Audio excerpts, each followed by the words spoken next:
Hi everyone, welcome to 2021 Kaohsiung Film Festival XR Panorama. This is the XR Meet the Creators VR competition and XR Panorama session number 2. We'll be hosting 6 sessions from October 18th to 23 at 9 p.m. We are very honored today to invite 3 project creators to share with us their creative journey. And so without further ado, let's watch the amazing trailers for today's projects.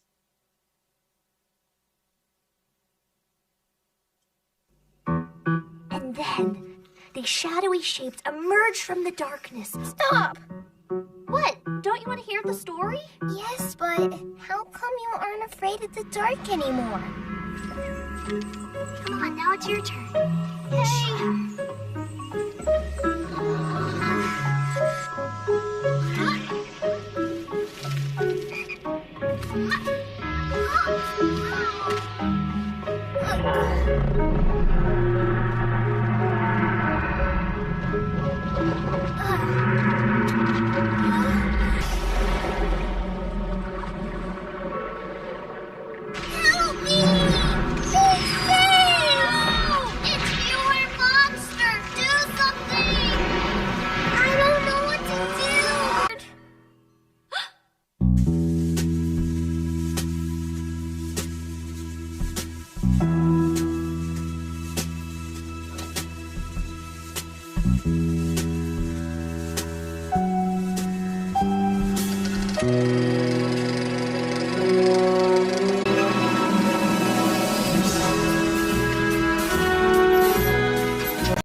All right, hi everyone. So hi everyone, I am today's session 2 moderator. My name is MAO. Honor. So during my observation of the XR VR industry from our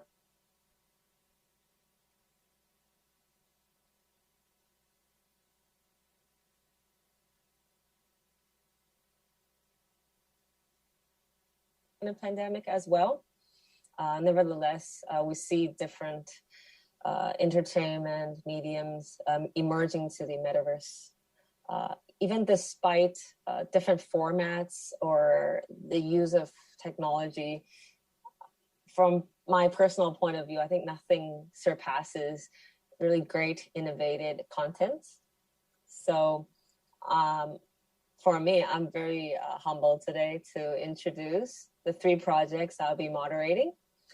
From Sequence, I have today the director and producer of In the Land of Flabby, Schnook, Francis GÉLINAS. Could you please? Hi. And thank you. And also I have Director of Madrid Noir, James Castillo. Yeah. And also the writer of Madrid Noir, Lawrence BENETT. Hello. All right, and last but not least, the director of Paper Birds, Herman Heller, and Federico CARLINI. Hey there. Hello. All right. Now, thank you all, and listening to my really weird, big opening.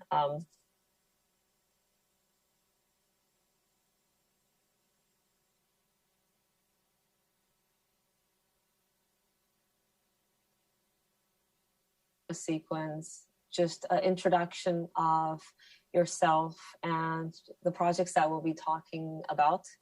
Could we start with In the Land of Flabby, Schnook? Hi, I'm Francis GÉLINAS from Montreal, Canada. I run this little animation studio. It's been going on for like 15 years, something like that. And In the Land of the Flabby Schnook is my first VR film. But I've done all types of animation. I love 2D, 3D, stop motion. So it was just a natural next step, I guess. And I basically asked the question, where would I like to be if I could go anywhere in a 2D film? So that was the initial point, actually. yeah, should I talk more or? No, that's great. We're gonna start with.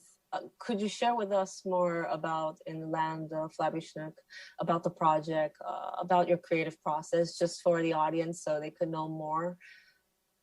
Thank you. What do you mean show? You mean talk about it? Yes, talk about it. Yeah. So In the Land of the Flabby Schnook, the story is a little brother who is asking his big sister how she managed to stop. So what's happening? We could debate it actually if we look at the film together, but she kind of takes him with her on an imaginary quest. So they imagine kind of all these worlds, and basically the little brother realizes that his fear was only coming from his perception. So yeah, the process is we animated in 2D, but we then placed every element of the 2D film in a 3D environment that we then rendered in a VR format, stereoscopical. So it's not an interactive film, but and we put a lot of efforts into trying to hide as much as possible the fact that it's all flat elements. So you'll never see something like that. It's always going to face the camera. So even like all the planes, the depth planes, were curving to always face the camera, stuff like that. So yeah, it was a bit intense because it was done with a really small team actually, and I finished it by myself, almost crying, waiting for renders and stuff like that. So. But it was worth it. How long was your process? I'm sorry. How long was your process of the project? Well, long story short, because I financed it with my own money, so it was 2 years. But because I had to take long pauses because there was no more funding for a while. But if I put everything back to back, I guess it would have been like 6 months, something like that. I had the idea to render it in 6K and 60 frames per second, which 3 years ago, like we couldn't even see in a helmet, but I was like, okay, it's probably going to be the thing in the near future. So, but it was like so much more complicated because of that. Well, thank you for your sharing. We're going to have each creators right after Francis' introductions to just briefly introduce the project that I'll be sharing with us today, and also a brief introduction of creators yourself. So up next, drum rolls, we have director and writer of Madrid Noir. We have James and Lawrence. Hi, James. Hey, guys. How's it going? Hi, Lawrence. Hi, Lawrence. Hello. Could you guys just introduce yourself, introduce your project to the audience for us so we could briefly start our conversation from knowing more about the project content? Sure. Lawrence, do you want to start or should I start? No, take it away. It's fine. Yeah? Okay. Well, my name is James Castillo. I've been working as a designer for the animation industry for pretty much the last decade. And I always had an interest on VR and writing. And I had the luck of meeting no-gos when they were starting out. And they were looking to develop internal projects and to have more creative input into the industry. And I had an idea that I wanted to do something of like a police film, like a noir film with some sort of theatrical element to it. And I started doing some sketches and pitched the idea to them, and they were crazy enough to say yes without really doing any other discussion. And then that led us to a 4-year pretty much adventure where we did a little short film that lasted like 5 minutes, as almost like a test, but just testing that our ideas and our visions had sort of made sense and it actually, you know, you could follow it and it worked and it did. And so that led to a discussion with Atlas 5 to try to finance it. And then we ended up finding Oculus as a partner. And we ended up making a 45-minute, very heavily narrative, but with some interaction, sort of develop of the story. And yeah, and I'm terribly honored to have it in, like, now traveling the world, and Taiwan is I could have never imagined that my work will be reaching your coast. So I'm very, very honored. Yeah, I'll let Lawrence say the rest. No, thank you. Yeah, my name's Lawrence. I'm the writer of the project. I'm also a co-founder of the studio that James mentioned there, No Ghost. So we are the production studio for the whole project. We're a creative, immersive studio across lots of different mediums. We work within AR, VR. We work within WebGL, sort of dynamic content online, and any sort of like installation setting as well, where some technology is involved in telling a story at some point. And as James said, we met a few years ago. We met in a bar at an animation festival, in fact. And James kind of whipped his iPad straight out and started pitching me things when I was just trying to get to know him. But that kind of, led us on this kind of long journey to reach where we did this summer and releasing the project, which I suppose the thing James didn't mention is what really it's about. Which is that so it's called Madrid Noir. It's based in Madrid in the 1930s and also in the 1950s. And it's about a woman called Lola who's kind of revisiting an apartment that her uncle has left behind. And she's kind of reliving some of the memories that she had from her childhood there, and sort of like in the process uncovering a bit of a mystery, if you like. It's very much a sort of detectivist piece.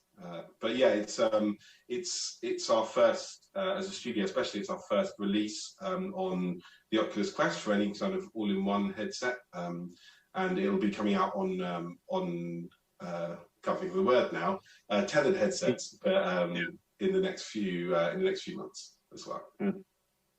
All right. Thank you, Lawrence. Thank you, James. I don't know if our guests or our audiences would agree with me, but a lot of things, a lot of creativity sometimes sparks from grabbing a beer in a bar. All right.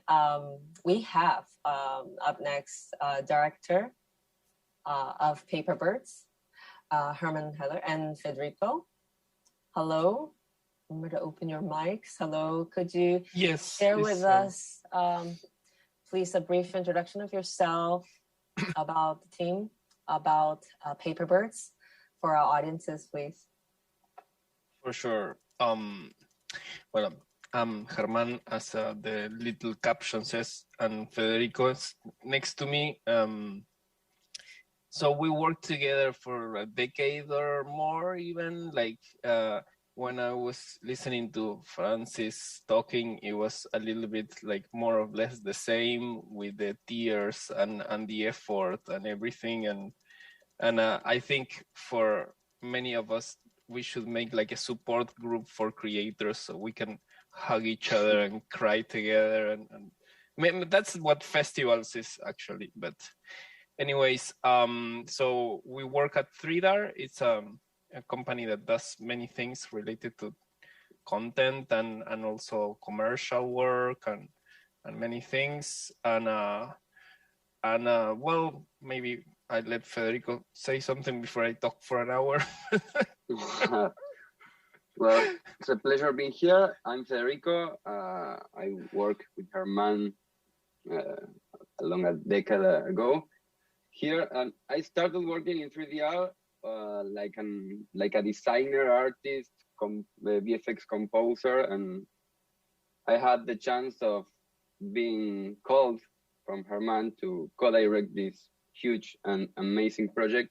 I'm also a musician, so the tonic and the mood of Paperbirds get in love of me, and I didn't doubt a minute, and we start the project. And when we started the project, a pandemic started, so it was a really beautiful experience, having something with a lot of love and a huge team working between 2 years or so. So yes, that's a project we did during the pandemic. So it's, for me, it was a very particular, I mean, for me, for everybody, it was a very particular time for sure. But it was like being in a bubble, working on something that was very sensitive. And I think the project got like a lot of what we experienced during that period of time. So it was a channel to kind of like communicate with the outside world when there was literally no outside world, like everything was shut down. So definitely. It was great for us to have that. Could you do you want to more input about the project Paper Birds itself? Sure.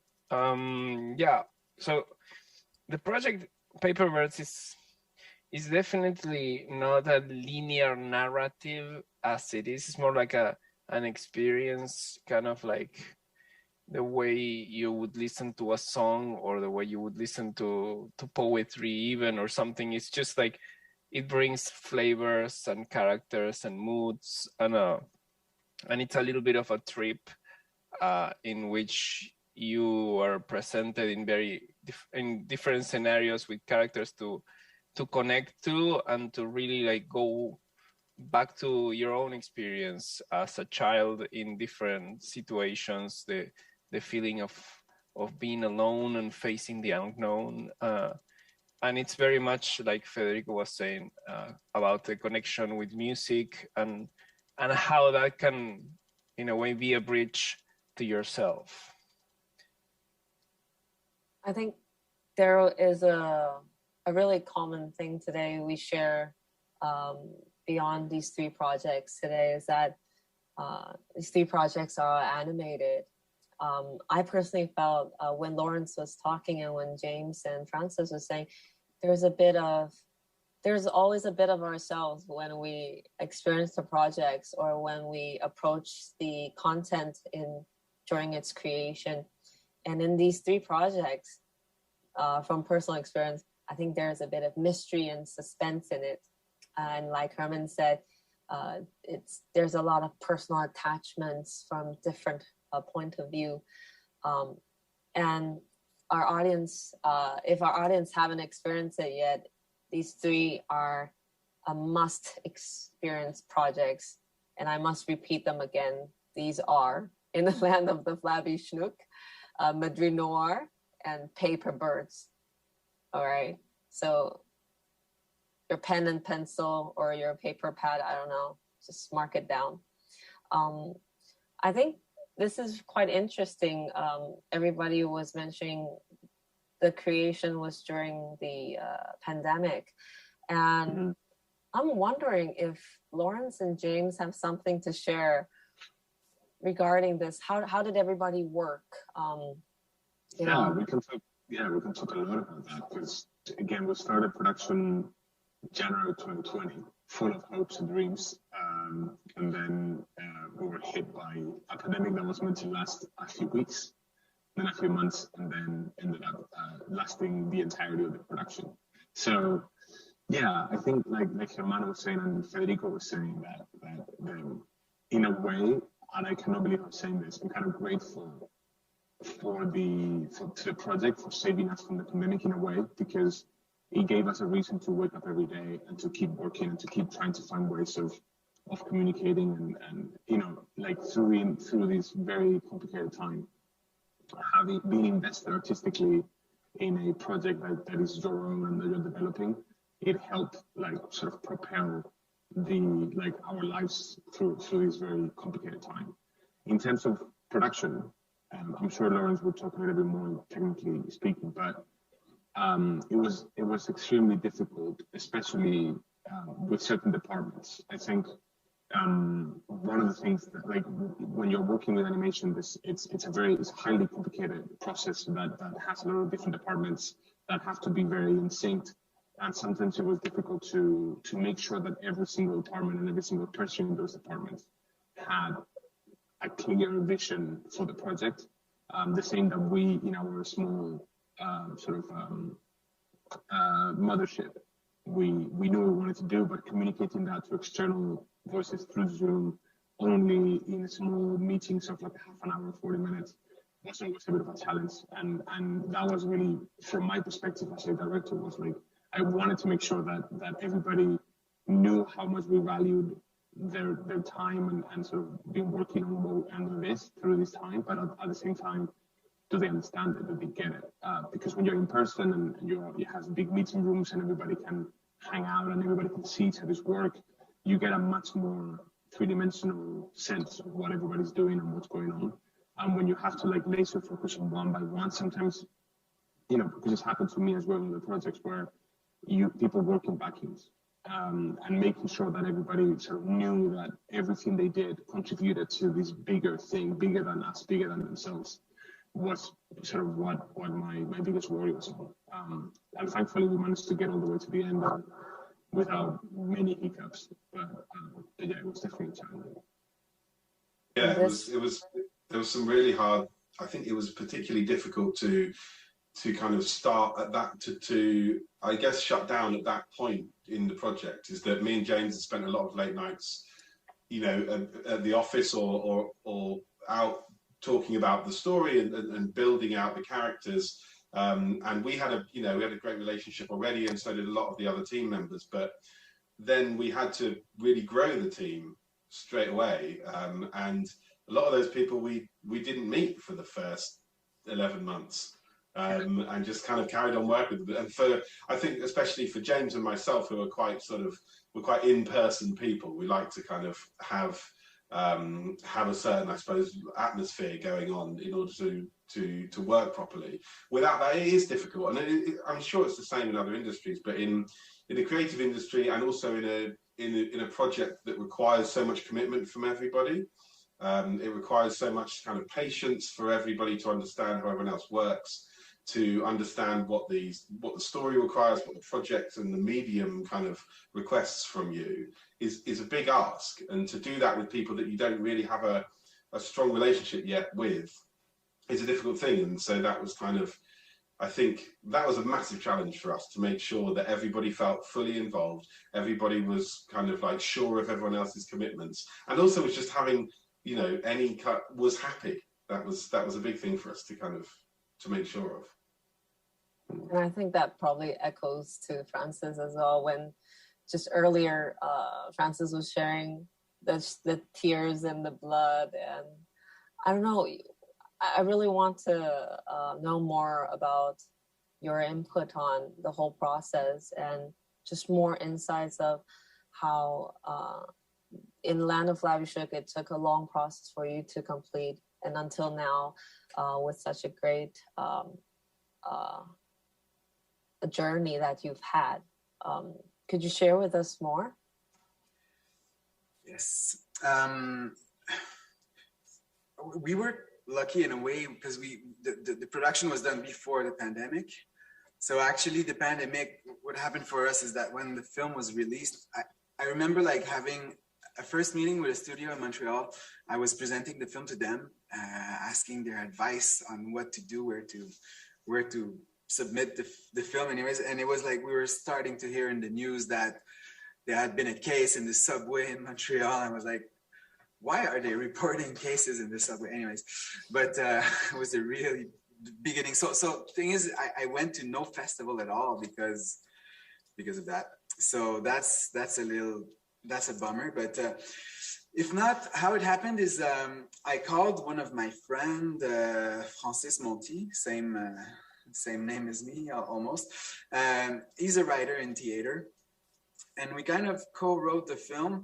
He did more like, he wrote the words obviously, but I wrote the image. That's how we would split our the creative process. So I would come up with ideas of landscapes and maybe situations, and he would then like challenge me with storyline.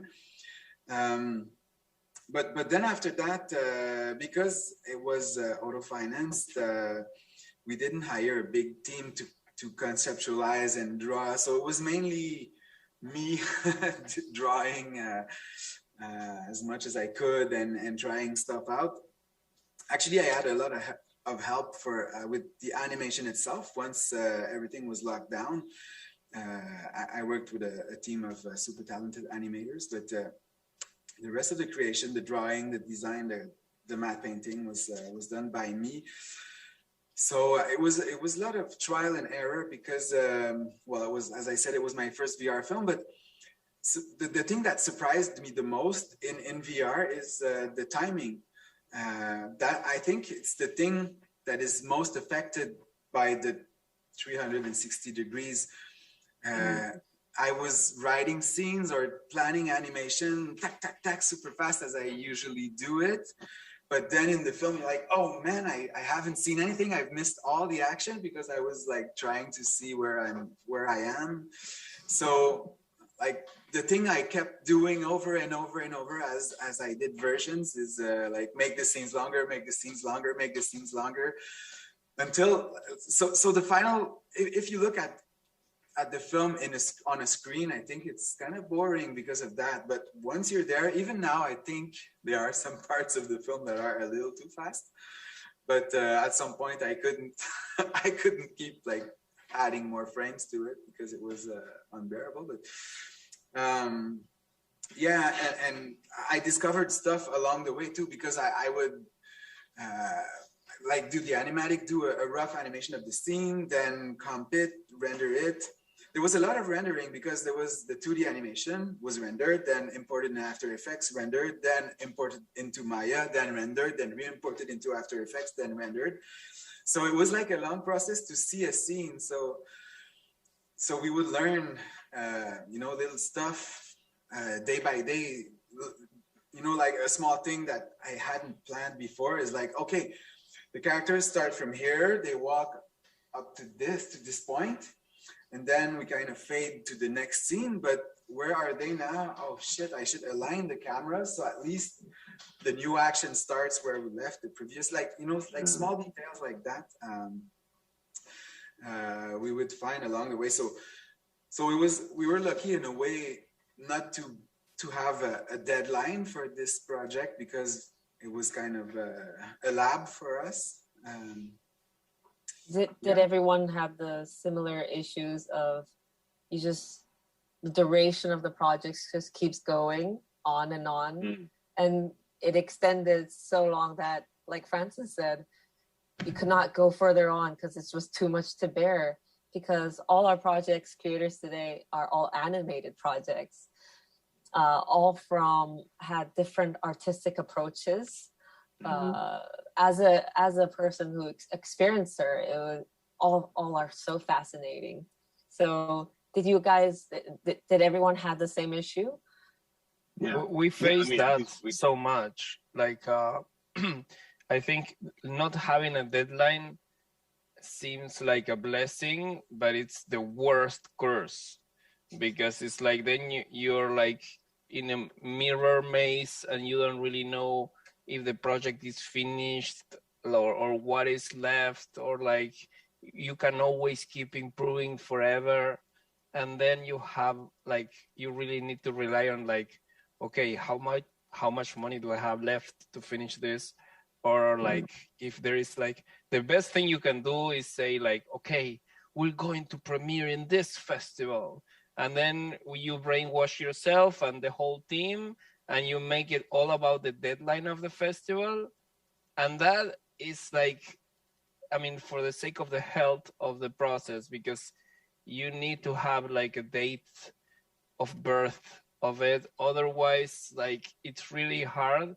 And at some point it starts like, you start getting really tired. It's like running a marathon and you don't know where the finish line is.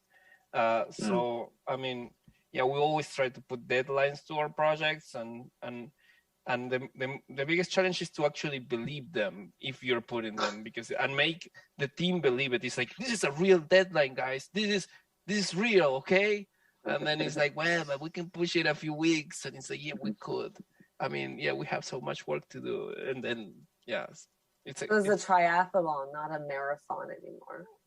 Yeah, so it's an XR-athon. I see Federico smiling because it feels like he has a lot to say, and James smiling. Everybody has something to say about deadlines. I love this. It's when we cut into reality, right?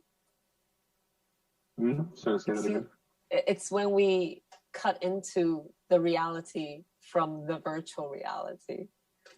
Yeah, I mean, for us, even like the idea that the pandemic also like changed, like, okay, there's no festivals now. So premiering in a festival, are we going to be able to do that? Are we going to be able to, so it threw everything on a loop. For us, I think our biggest enemy for like a scale and being able to produce it and finish it was ambition more than anything else. Like I remember our script, we recorded like an extra almost like half an hour worth of dialogue and scenes and stuff.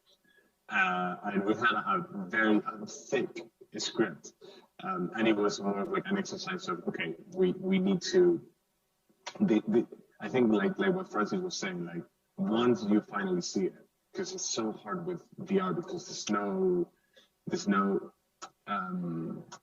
already defined language of VR. Every project has to somewhat define what each language is going to be and the rules are going to be.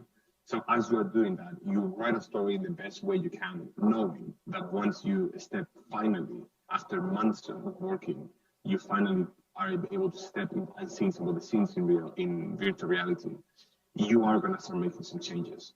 So we knew that by recording more than we needed to, then we could start like sort of selecting, okay, we could trim this scene, cut this thing, this is too long, it's kind of boring, leave it here. And then there was a big process of editing back and forth constantly because like Francis was saying, some of the scenes just get a little bit too boring because you are afraid because you have to make sure that people can follow the action, but sometimes that can be detrimental to pacing and action. And so there's a lot of back and forth. But yeah, for us, definitely was ambition. I remember like there was most discussions where me trying to convince Lawrence that what he wanted to do was way too crazy. And I was just trying to do, like, let's start to reuse this asset that we already have. Let's start to reuse this set that we already have, because otherwise because projects just keep growing.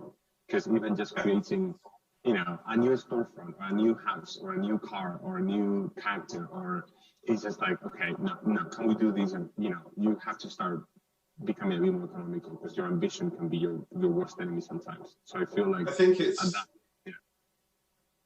that kind of speaks. I think that's kind of a pretty good lesson that takes a surprising amount of time to learn when you're making virtual reality stuff. Is that like essentially at the start you're given this huge wide arena that you can pretty much build whatever you like in, and throughout the process you have to limit it and you have to bring it in and put more barriers into whether it's your ambition, your schedule or budget or anything like that. Is because a bit like Herman was saying, you lose yourself. If you've got the whole world open to you and you can go off in any direction, you can take as long as you want. What do? You kind of, you get stuck. And so by kind of, I think it's actually been a really good, as I said, lesson to learn is that the more you limit it, actually, the more you sort of focus it and find what the project's actually about, because you just end up with this kind of clarified story, a clarified experience, and a clarified visual style that all lift each other, rather than just everything you could possibly create all just jump, kind of blocked in together. And so I think whatever the way you look at it, actually, it's a kind of almost I guess the contrast to the way that a lot of people see what you can do with virtual reality is that actually, even though at the beginning you should really look at everything, bringing limits in seems to create the better projects. I'd be curious to know about you guys, because one of the things I find, because we just did another movie, it took us like a way smaller amount of time because we kind of knew where we were going this time. But to me, there's a brain twist when I'm thinking about mise en scène in a 360 environment, because you cannot cheat. In a regular traditional format, your character goes out of frame, boom, you can cut and it's gone. But there's nowhere to hide when you have everything around you. So I think like sometimes it's like, okay, how can I do this I think sometimes it's just a mental exercise to plan the mise en scène like that. I don't know. I'd be curious to hear you guys about that. If you. Well, I have something to say. Yeah, say that. But you have lighting like in theater, and I really use a lot with Herman fade outs and fade ins with lighting, just to be guiding the user where they have to look. So lighting for me in VR is the most powerful tool. Yeah. Yes, the problem that I mean, lighting is one of the few things that you have in opposition to when you're doing a movie, when you can cut, you can trim, and you can do so many things. And also in VR, you have the nightmare of dealing with software development, and in a way, everything is complicated. I think it's like, I mean, it's not only from the direction standpoint that you have very little resources to make decisions like along the way.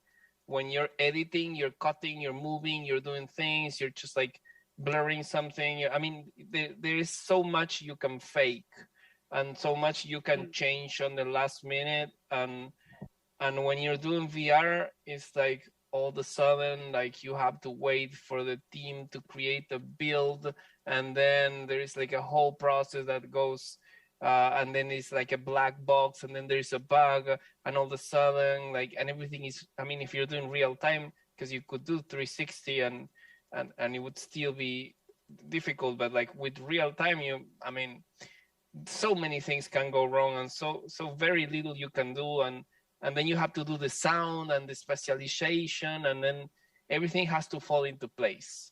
And it's a huge space with many things that need to fall into place, and it's so much easier to just do like a video and edit it, so much easier. No, you're gonna regret saying that. you enjoy all the lighting and the transitions and the different perspectives from different views of the creation animation could do in VR. So yeah, I think that's something kind of to what Lawrence was saying, that the idea of limitation. I think we knew that we couldn't do close-ups, or I mean traditional close-ups, we cannot edit. To me, my biggest worry was I cannot compose, like people are not cameras. You cannot just place them on the floor. You cannot make them giants. You want to make sure that in order for them to not feel disoriented, you want to keep them at like a specific height throughout most of the project. So to me, it was more like, okay, how do I make a long shot? How do I do a close-up? So it was kind of finding our versions of that. So, well, then we cannot do a long shot. Let's do like little dioramas. So if we make everything much smaller, then people, without having to completely lose their neck looking around, they can understand the space, and we can talk about distance, and we can do things that can only happen in long shots and stuff like that. So it was a lot about finding that way of editing in a different way. In our case, we very early on decided that, we were gonna, instead of taking cues from the cinematic language, we're gonna use cues from the theatrical language. So in any musical where you see sets building up, or they use screens to create effects, or they use shadows, or they use light effects to create a storm and things like that, we wanted to, okay, can we project a shadow? Can we have a screen behind the character that shows us a close-up of what he's doing, so the audience can see what he's writing? And that's something that is used in musicals and theater plays a lot. So, it was kind of that, like, okay, let's try to see what's our version of a close-up. And that's what I meant before when I started, like, every project has to spend some time defining their own language. Because you should be able to, once you start doing the storyboarding or brainstorming ideas for scenes, you should be able to propose an idea that you know how you're going to solve in your project, because you know the language that you're using. Otherwise, any idea works, and you're like, yeah, but how do we do that? How does it make sense within our project? And that's really the hardest thing, I think. I think that's such an important thing to share with the audience today. There's one thing I found during my experiences of these projects, the audio treatments, the sound, the treatments of use of sound. Could every creator elaborate a bit more in terms of how heavy the usage of sound takes in place of your project? I think, could Herman start first? Okay.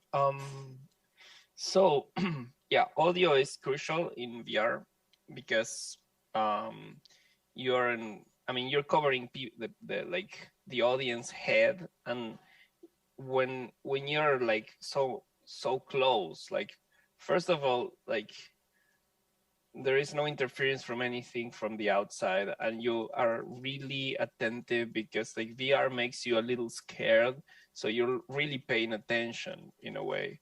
And if you have a loud sound, you're gonna get scared much more than what you would feel in a theater or anywhere else. So it means that you have a lot of reach to the audience, and sound and music can really like, I mean, it can really touch you in a way that maybe the visual image maybe can't. Like, I mean, so for me, it's really important. And for Oculus Quest, my biggest complaint is that the sound is a little bit neglected in the hardware, a little bit, because it's just like, I mean, it's not, it makes sense because it's like it's in a way for the audience to feel a little more comfortable without having also cover their ears and be completely isolated.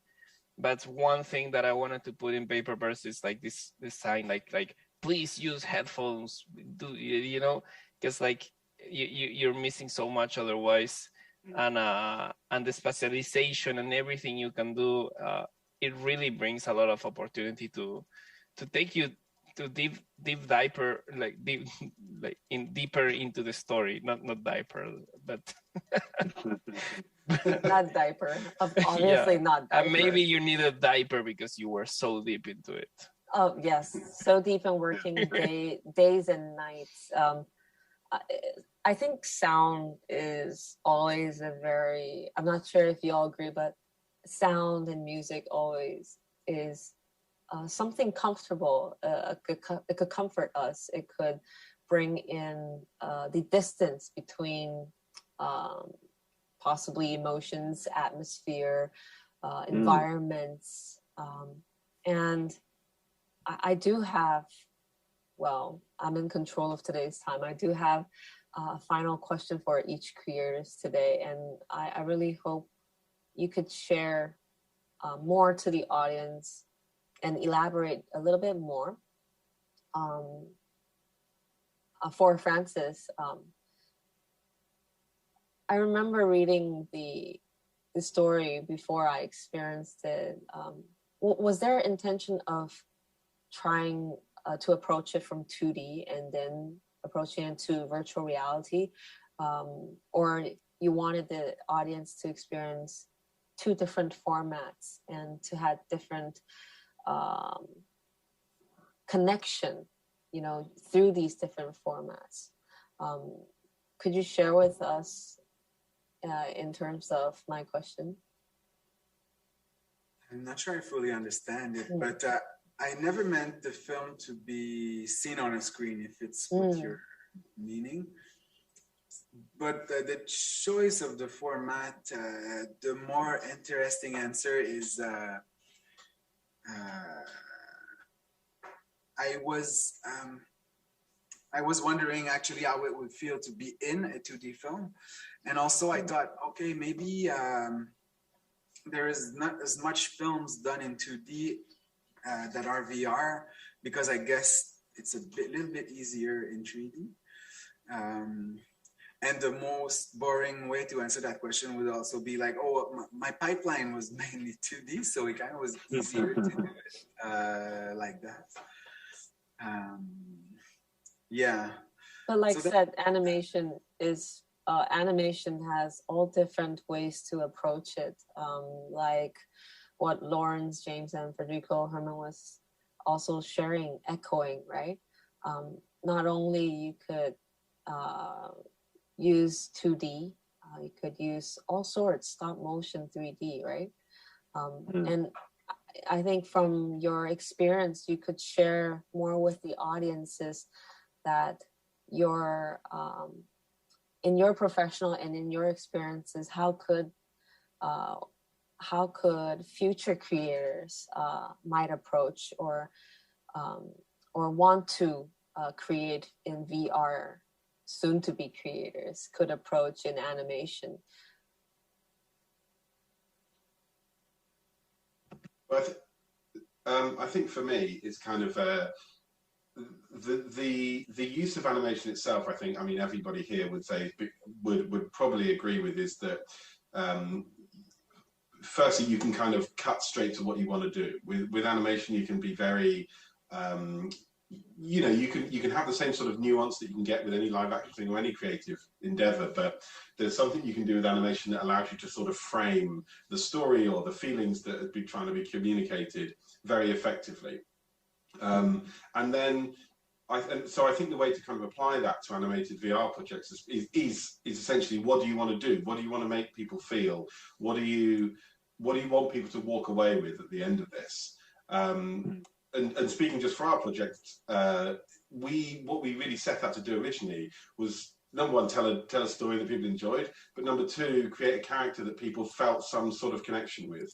We wanted them to feel like they were there with that person and they had some sort of past or maybe a reason to at least share the story with them, even if it's just in that moment. And maybe people's initial kind of thoughts would be, how do you get someone to connect with a character, make them really realistic? And that's not, I definitely don't agree that that's necessarily the way to do it. You could scan a character and you could put them in 4-dimensional capture and it'd be great, but I'm not sure that you're going to necessarily create a connection because of the realism. What you're going to create a connection with them is the way that they react to you, the way they occupy the space around you, and the way that they tell their story to you, the way they kind of lay it out on a platter in front of you.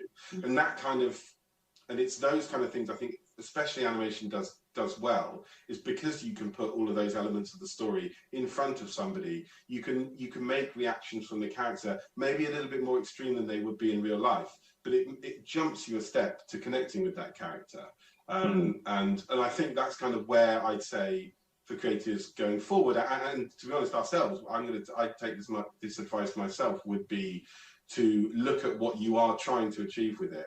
And if that is something to do with connection, then maybe look at the way that your aesthetic is working. Does the aesthetic need to be unbelievably complex and beautiful and wide-ranging if what you're trying to do is tell a singular human story? Probably not.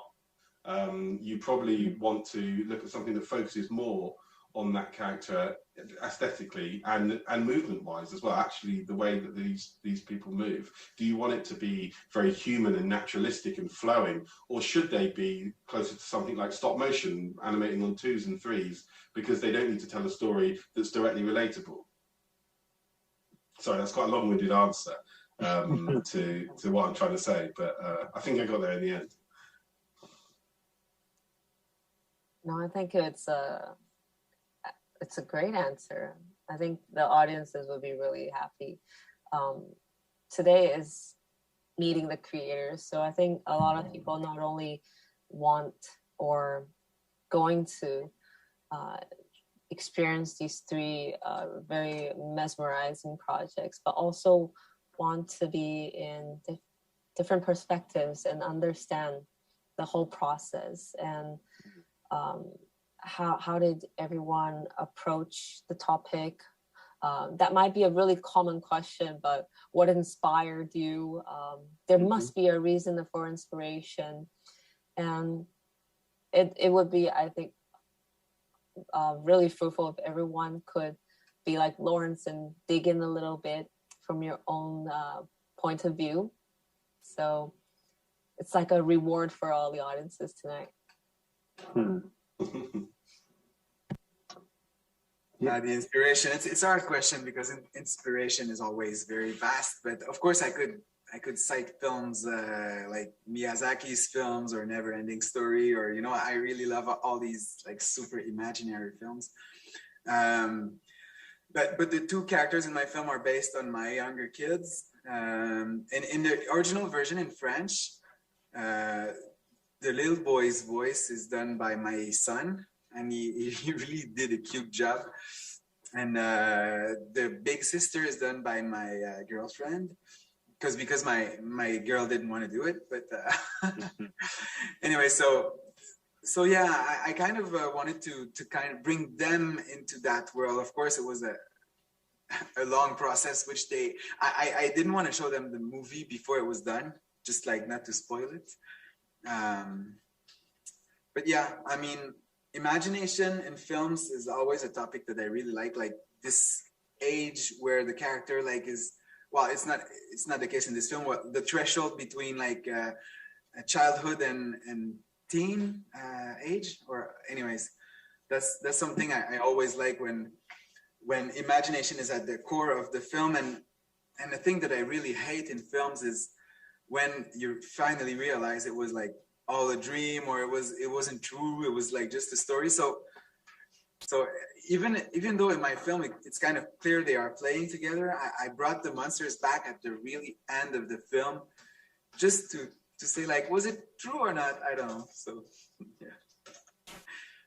yeah, I think just to sort of try to wrap that question, because I don't know how much more time we have, but I think like Francis was saying, I think drawing from any personal experience will always, you know, give your movie or your experience, it will ground it in reality. It doesn't matter how whimsical you wanted to make it. If you want to make, you know, a crazy, fantastical, like outer space, fantasy, imagination, noir theater world, you know, beautiful Argentinian, you know, characters and flirting in the moon.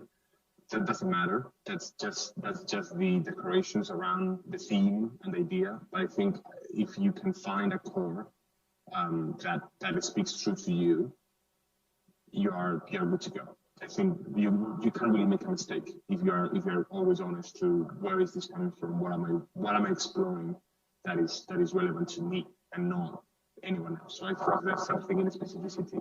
I don't know if my camera goes. There's something about specificity that makes things very universal. In my case, it was like I'm from Madrid, original, but I've been living abroad, like away from Madrid for 10 years at this point. And I was going through, I think this happens to anybody that leaves their seats of the country when they're young. When they come back, they start seeing it with different eyes. It sort of recontextualizes the culture they come from, the city they come from. And I went through a process of sort of really falling in love with the city that I grew up in, and sort of this rediscovering its history and really starting to value it. And I think that really was one of the motivators, like to make the project specific to me, to like nobody else could tell the story. I think that for any creators out there, even if it's just something as simple as your relationship with your sister or with your kids, or with a friend of yours, or just with a place, or with a feeling, as long as that stays true, you can't really make any mistakes. Wow. I'm kind of speechless, so I'm gonna let Federico and Herman. Okay. So I think, I mean, when you're, I think what James was just saying was perfect in that sense, to really start from yourself.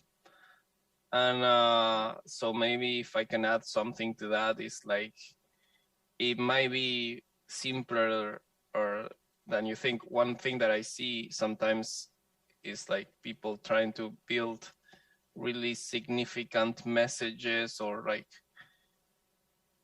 try to overcomplicate things. I mean, in a sense, like if it's true to you, it doesn't need to be transcendental. It can be really simple and start from something that really resonates to you, and and letting it grow without really putting that much mind into it. Because one thing that we did in Paperverse many times was to overcomplicate things a lot and then like just throw everything away and get back to the simple, like constantly. And that's something that, I mean, and to make sure that you're connected and try to find not I wouldn't say like just enjoying it, because it's not like you're enjoying it all the time, but like to stay connected to the project and to just to find when it's touching you and what's true about it, something like that. You didn't enjoy all the minutes you spent like working on it. Yeah, it was 100% fun. 200%. I just remember me saying, Carmen, we have to enjoy this project because sometimes it was really hard.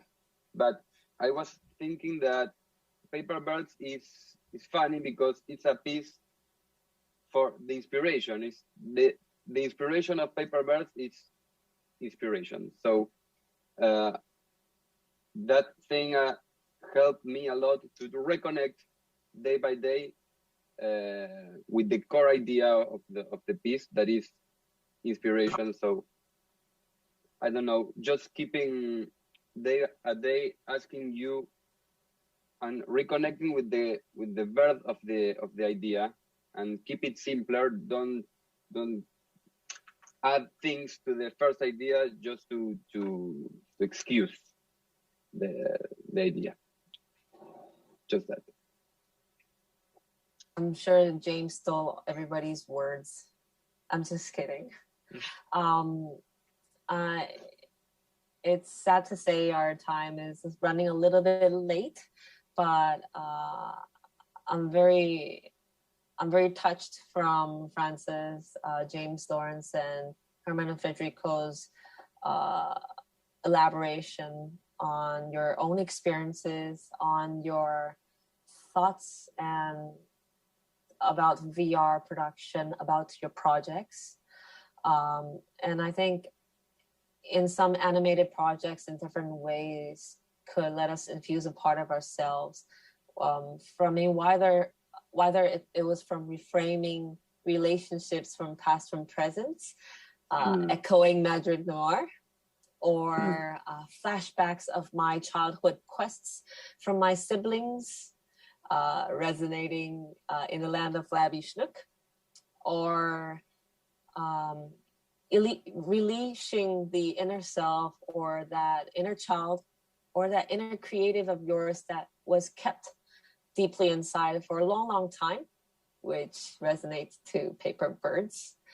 I really hope our audience today feels really rewarding from our creators. Thank you all for dedicating your time today. And I'm very honored to moderate today's session with all of you guys.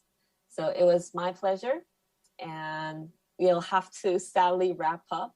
I hope we would talk really soon, and hopefully the pandemic would die down soon.